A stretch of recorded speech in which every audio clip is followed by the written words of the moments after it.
commencé l'aventure Uptel il y a un peu plus de 2 ans, où on a découvert ce qu'était la formation immersive et on a eu les yeux qui pétillaient.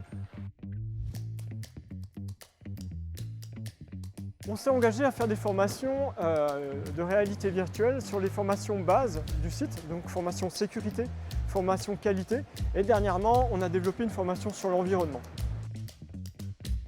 L'utilisation de Uptel va nous permettre d'avoir des opérateurs qui seront mieux armés lorsqu'ils arriveront sur leur poste de travail.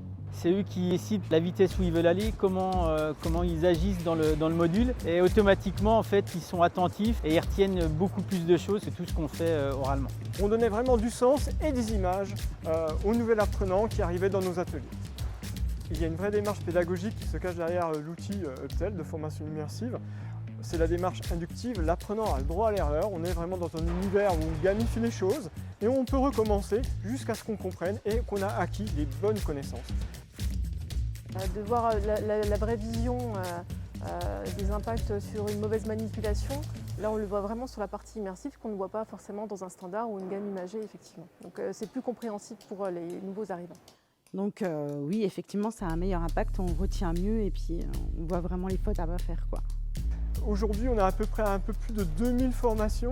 Sur ces 2000 formations, ce qu'il faut savoir, c'est qu'on a réalisé, on va dire, un gain. On a divisé notre temps de formation par 3 et on retrouve à peu près un peu plus de 60 kg d'économie sur le temps de formation.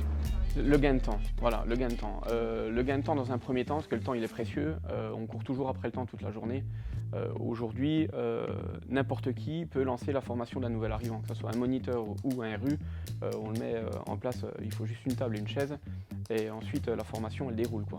On a toujours quelque chose à regarder, il y a toujours de l'animation qui est en place, donc du coup ça maintient en éveil la formation, et je pense que c'est ce qui est positif aussi, quoi. La formation virtuelle, elle peut pallier à beaucoup de manques. Parce qu'on n'est pas obligé d'avoir de gros moyens pour voir les choses.